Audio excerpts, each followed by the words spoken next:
Hi friends, வாங்க ஒரு குயிக்காக ஒரு பியூட்டிஃபுல்லான ஸ்லீவ் டிசைன் பார்த்தீங்கன்னா ஈஸியாக இருக்கிற மாதிரி. இதுக்கு வந்து ஸ்லீவோட உயரம் அகலம் வந்து உங்களுக்கு என்ன அளவுக்கு வேணுமோ அதை எடுத்துக்கோங்க.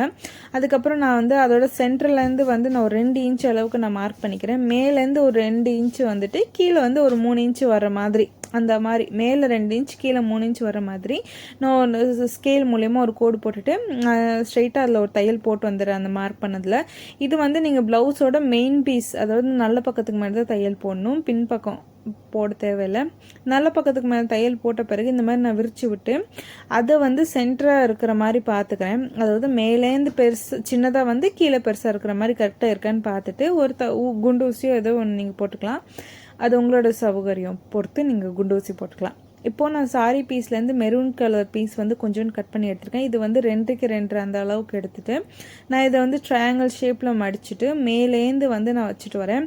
மேலே வச்சுட்டு மேலே வந்து ஒரு 1/2 இன்ச்சு வந்து விட்டுட்டு நீங்கள் வைங்க. நான் இதில் விட மறந்துட்டேன்.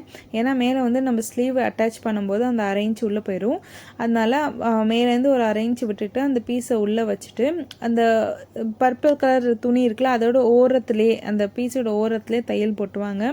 இந்த மாதிரி மேலேருந்து கீழே வரைக்கும் இதே மாதிரி பீஸை வந்து நீங்கள் முக்கோணம் மாதிரி வைக்கலாம். இல்லை இன்னொன்று வரும் பார்த்தீங்களா, அந்த முக்கோணமாக மடிச்சுட்டா அதை இன்னும் 2ஆக மடிச்சுட்டா ஒரு மாதிரி பூ ஷேப் வருமே, அந்த மாதிரி அந்த மாதிரி கூட நீங்கள் வைக்கலாம். இல்லாட்டி லேசஸ் கூட நல்லா ஒரு பெருசாக வர ஒரு 2 இன்ச்சு 3 இன்ச்சு அளவுக்கு இருக்கிற லேசஸ் கூட இந்த சைடில் வச்சு நீங்கள் தைக்கலாம்.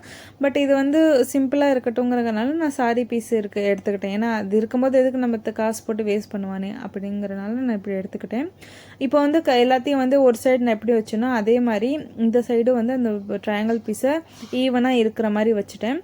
இப்போ வச்ச பிறகு பாருங்கள் எவ்வளோ அழகாக வந்திருக்கு. அண்ட் கீழே வந்து நான் என்ன பண்ணுறேன்னா அந்த சாரி பீஸ் இருக்குல்ல, அந்த மெரூன் கலர் அதுலேயே கொஞ்சம் பீஸ் எடுத்து நான் வந்து பைப்பிங் சொல்ல முடியாது, கொஞ்சம் ஒரு அளவுக்கு ஒரு 1/2 இன்ச்சு வர அளவுக்கு பட்டையாக இருக்கட்டும் அப்படிங்கிறனால நான் வந்து 1/2 இன்ச்சு அளவுக்கு நான் மடித்து வந்து அடிக்க போகிறேன்.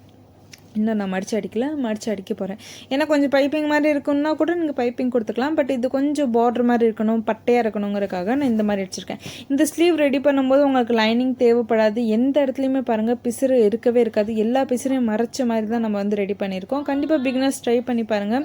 ஏன்னா எல்லா டைமும் நம்ம பிசுரை மறைக்கிறதுக்காக நம்ம என்ன பண்ணுவோம்னா லைனிங் பீஸை வச்சு நம்ம அடித்து உள்ளே திருப்பிடலாம் அப்படின்னு நினைப்போம். பட் இந்த மெத்தட் ட்ரை பண்ணி பாருங்கள். ரொம்பவே பியூட்டிஃபுல்லாக நம்ம ட்ரெண்டிங் ஸ்லீவ் ரெடி பண்ணிட்டோம். இதுக்குள்ள நடுவில் அந்த முக்கோணத்துக்கு நடுவில் நீங்கள் மணி கூட கோர்க்கலாம். அது இன்னுமே ஹைலைட்டாக கிடைக்கும். இப்போ வந்து நான் ஸ்லீவ் வந்து ஒரு கார்ட்போர்டில் கட் பண்ணி வச்சுருப்பேன் எப்பயுமே. அதை வந்து அப்படியே அந்த மெயின் பீஸ் மேலே வச்சு நான் மார்க் பண்ணி கட் பண்ணி எடுத்துட்டேன். கண்டிப்பாக பிகினர்ஸ் இந்த ஸ்லீவ் ட்ரை பண்ணி பாருங்கள். தேங்க்யூ.